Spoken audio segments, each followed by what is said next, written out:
สวัสดีค่ะวันนี้ชูก็มาถึงปราสาทหินวัดภูเป็นที่เรียบร้อยแล้วนะคะกันนะคะใส่บาตรเอาเงินใส่ในบาตรนะคะแล้วก็เขาจะมีเหรียญให้สำหรับไปหยอดบาตรนะคะนี่ค่ะอธิษฐานขอพรทำบุญไปพร้อมๆกันเลยนะคะ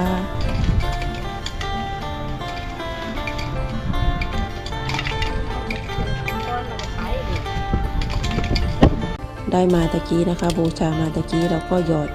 ลงไปแบบนี้ค่ะหยอดไปเรื่อยๆค่ะจนกว่าเหรียญจะหมดนะคะวันนี้ปราสาทหินวัดภูนะคะเขาจะมีงานบุญประจำปีนะคะเขาจะจัดงานเป็นงานนมัสการปราสาทหินวัดภูจัดขึ้นในช่วงวันมาฆบูชาค่ะเดี๋ยวเราเข้าไปกราบไหว้พระขอพรด้านในกันนะคะไปกันเลยค่ะไหว้พระเสร็จเดี๋ยวพาเดินไปรอบๆงานนะคะ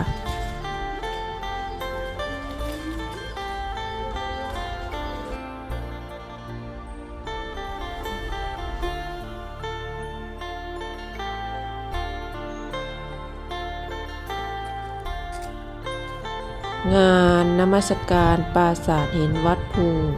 จัดขึ้นในช่วงวันมาฆบูชาของทุกปีนะคะเพื่อส่งเสริมการท่องเที่ยวแขวงจำปาสักรวมทั้งแสดง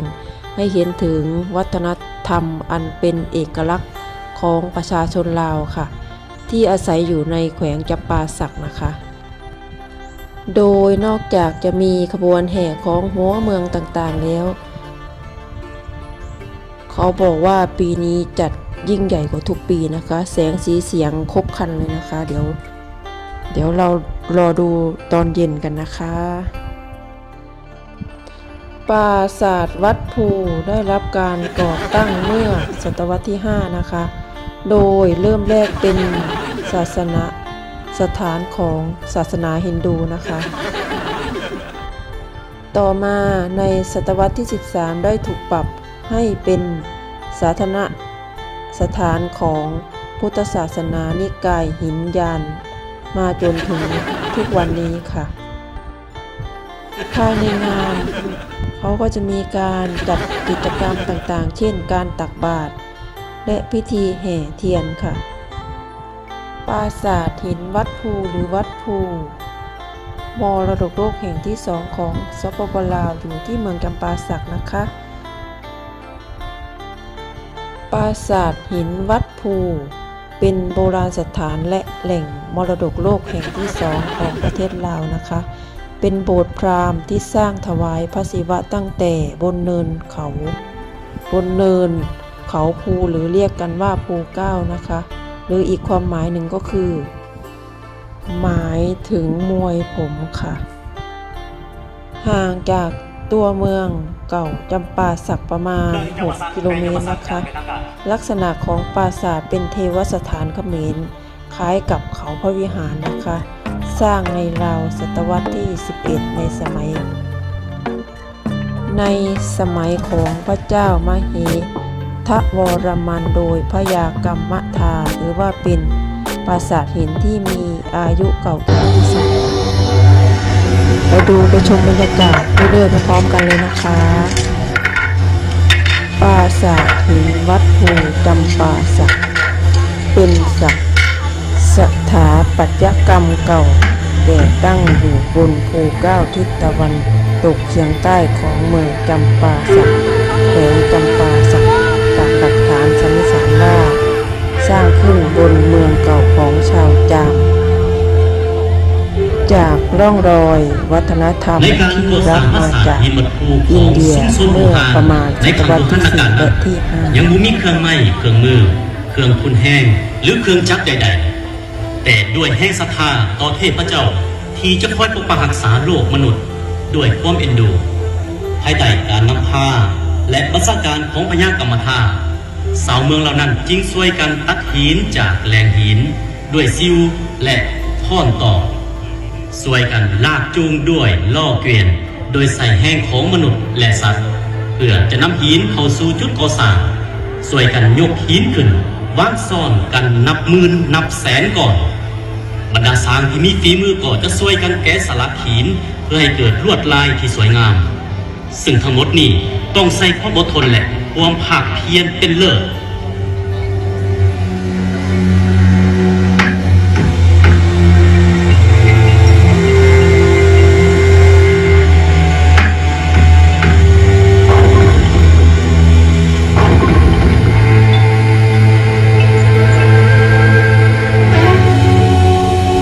สวยงามตระการตามากนะคะเขาจัดขึ้น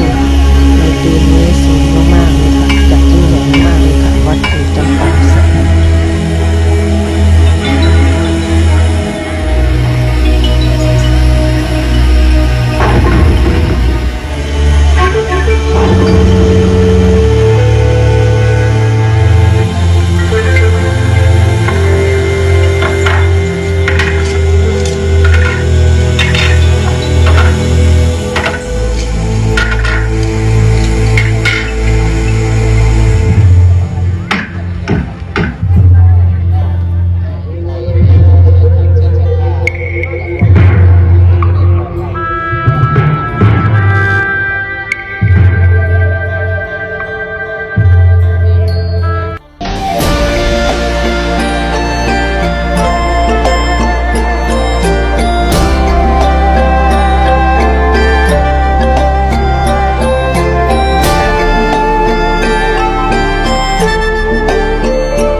ลุงได้ลูกสาวแสนงามเทียบพร้อมด้วยคุณสมบัติของแม่หญิงทั้งกิริยามารยาทงามบ้านงามเฮือน เป็นที่หมายปองของไส้หนุ่มทั่วลุ่มน้ำของ สาวงามนั้นนามว่านางมาโลง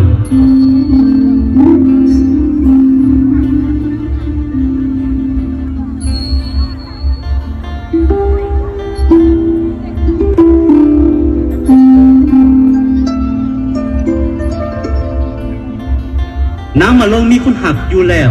ซื้อเท่าจำปาสักซึ่งเป็นหนุ่มเล่าลุ่มด้วยกัน เมื่อมีคนหักอยู่แล้วนางมาโลงจึงทำใจบ่ได้ว่าต้องออกเคลื่อนไปกับเท่าบะเจียงตามคำสัญญาของคนรุ่นพ่อเท่าจำปาสักคูเรืองก็ส่วนนางมาโลงหนีไปน้ำกันหลังจากที่นางมาโลงได้นอนคิดถึงเรื่องที่อาจจะเกิดขึ้นกับชีวิตของนางคือต้องทนอยู่กับชายที่ตนบ่ได้หักอย่างเท่าบะเจียงในที่สุดนางก็ตัดสินใจหนีตามเท่าจำปาสักไป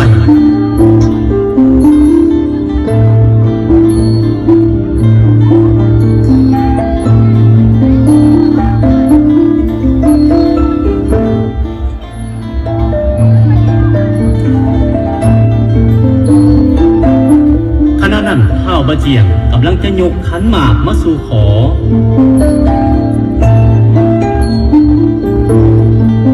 เมื่อผู้เลืองก็เจ็บซ้ำน้ำใจจึงเทเครื่องขันหมากไก่ต้มและเหล่าทีมทั้งหมดก่อนจะขาดตัวตาย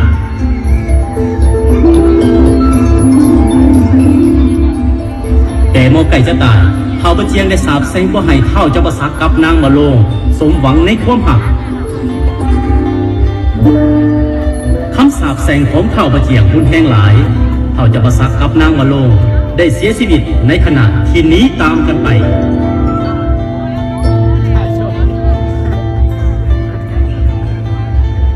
ความหักที่แสนเศร้าเรื่องนี้ทีม ดูบรรยากาศเรื่อยๆพร้อมๆกันนะคะ และกำลังอยู่ในอันตรายโชคดีมิหนุ่มลาวเทิงมาสวยไว้ได้ทัน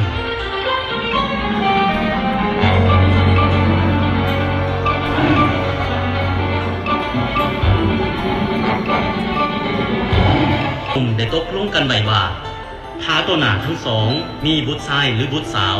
ก็จะให้ผูกเสี่ยวเป็นสายหักกันแต่ถ้าฝ่ายหนึ่งได้ลูกชายฝ่ายหนึ่งได้ลูกสาวก็จะให้ทั้งสองแต่งงานกินดองเป็นท้องแผ่นเดียวกัน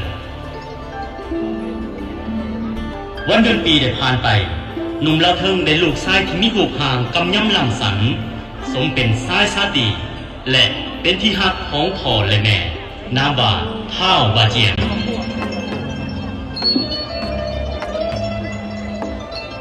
ของชายหนุ่มทัวลุ่มน้ำของสาวงามนั้นนามว่านางมาลงนางมาลงมีคนหักอยู่แล้วซื้อเท่าจำปาสักซึ่งเป็นหนุ่มล้าวลุมด้วยกันเมื่อมีคนหักอยู่แล้วนางมาลงจึงทำใจบ่ได้ว่าต้องออกเคลื่อนไปกับเท่าบาเจียงตามคำสัญญาของคนรุ่นพ่อเท่าจำปาสักผู้เรืองก็ส่วนนางมาลงหนีไปน้ำกันหลังจากที่นางมาลงได้นอนคิดถึงเรื่องที่อาจจะเกิดขึ้นกับชีวิตของนาง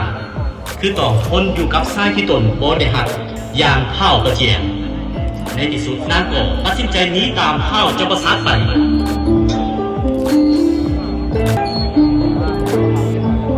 เมื่อผู้เรือก็เจ็บซ้ำน้ำใจจึงเทเครื่องขันหมากไก่ต้มและเหล่าทีมทั้งหมดก่อนจะขาดตัวตาย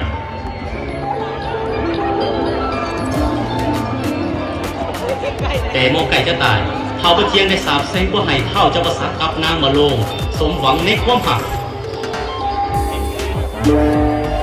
คำสาปแสงของเท่าบาเจียงรุนแรงหลายเท่าจำปาสักกับนางมาลงได้เสียชีวิตในขณะที่หนีตามกันไปความหักที่แสนเศร้าเรื่องนี้ทีมพ้องห้อยใบเป็นสื่อสถานที่ต่างๆในแขวงจำปาสักผู้มาลงก็คือนางมาลงนอนคิดผู้บาเจียงก็คือเถาบาเจียงนอนตายผู้กองไก่ก็คือไก่ที่เถาบาเจียงเทศทิมไว้เราที่เถาบาเจียงเทศทิมก็คือผู้สาเหล่าและตากผ้าสวมคนผืนเมืองเสือว่าคือหองหอที่เถาบาเจียงสร้างเอาไว้ฐานางมาลงกรุงภาษายินบัดผูกเป็นสถานที่ศักดิ์สิทธิ์โดดเด่นทางด้านศิลปะสถาปัตยกรรมและสมบูรณ์ไปด้วยองค์ประกอบต่างๆทางธรรมศาสตร์อันมีภูเขาเปรียบเสมือนสวรรค์ธงเพียรเปรียบเสมือนโลกมนุษย์และแม่น้ำโขงเปรียบเสมือนมหาสมุทรอ้อมหอบตามความเสื่อของการกำเนิดจักรวาลของศาสนาฮินดูย้อนแนวใดแท้มันจึงสร้างปราสาทหินขึ้นมาในสถานที่แห่งนี้แม่นทั้งที่บริเวณพื้นที่ในดินแดนลาโฮนี่แทนที่ของใหญ่ไม่สั่งทานเบิ่งไปทั้งพูนโดยธรรมศาสตร์เป็นตัวแทนแห่งพระศิวะบัตรีมิสื่อเทวนิกาผู้ก่อสร้างตัวเมืองผู้ลูกเสตาอยู่ทางทิศตะวันออกของผู้ติดกับฝั่งแม่น้ำโขงเป็นผู้รับพรจากผู้ลึงขะหรือว่าลึงขะปราวตาถือเป็นการสักการะเป็นอย่างสูงต่อมาซุกซ่อนทีสืบต่ออาศัยอยู่ในตัวเมืองภายใต้การนำพาของพญากรรมธาตุก็ได้พร้อมกันสร้างวัดขึ้นอยู่ที่วัดภูในปัจจุบันเพื่อเป็นการสักการะบูชาเทพเจ้าของพวกเขาเจ้าตีบุตรีอันเป็นพระศิวะเป็นประธานมีพระพรหมและพระวิษณุเป็นห้องและการก่อสร้างเฮ็ดได้แนวใดดอกในเกิดสุขชนคนบวชบ่ได้มีเครื่องจักรเครื่องมือบ่มีเครื่องยกหินซ้ำแม่นแล้วองค์ปราสาทเห็นจะใหญ่โตโหฐานและสวยสดงดงามจนบ่อยากเชื่อว่ามนุษย์เป็นผู้สร้างปานว่ามีเทวดาถึงกล้าลงมาสร้าง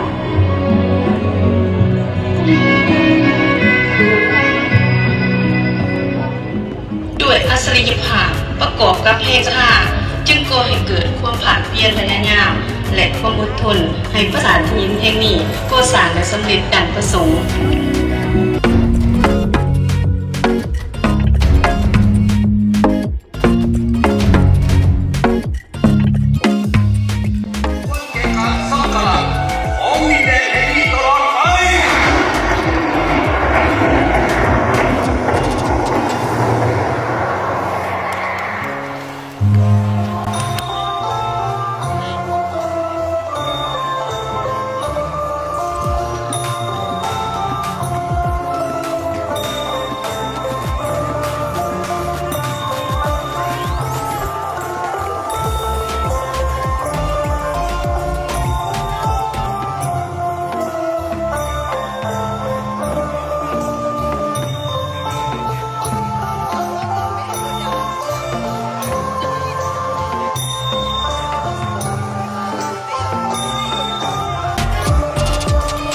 การแสดงแสงสีเสียง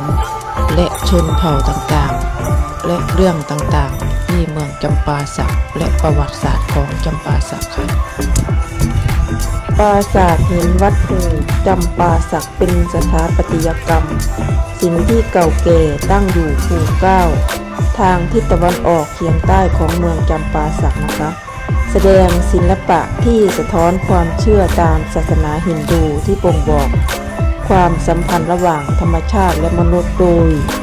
มียอดภูเขาสูงเป็นแกนกลางนะคะ และมีวัดที่ล้อมรอบด้วยสระน้ำค่ะพร้อมแท่นบูชาอยู่ในช่วงศตวรรษที่5-15นะคะซึ่งเป็นเวลาเดียวกันกับอารยธรรมอันเจริญรุ่งเรืองของอาณาจักรเขมรค่ะ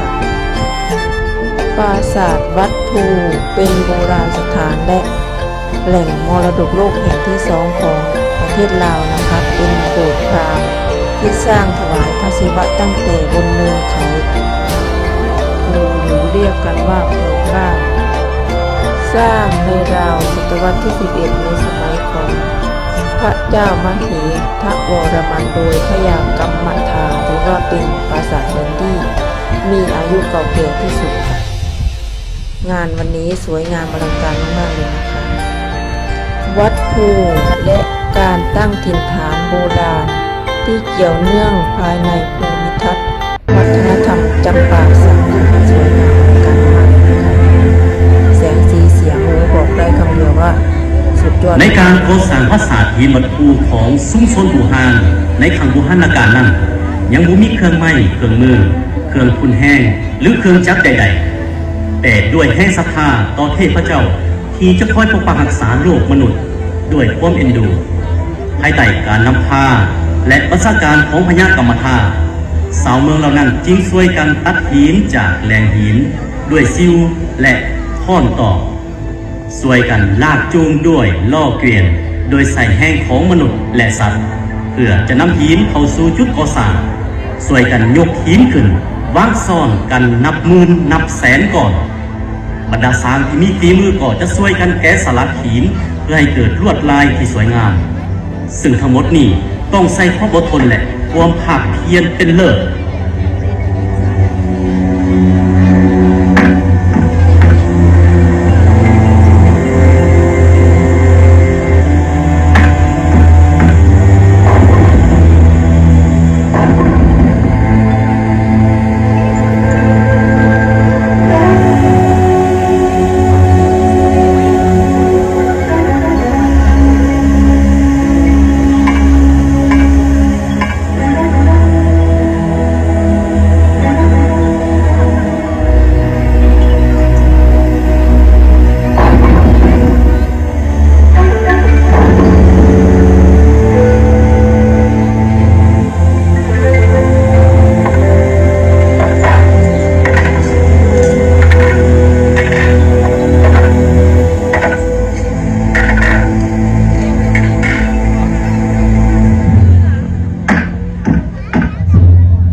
ขอบคุณสำหรับการติดตามอย่าลืมกดไลค์กดแชร์กดกระดิ่งแจ้งเตือนด้วยนะคะสำหรับคลิปนี้ขอบคุณและสวัสดีค่ะ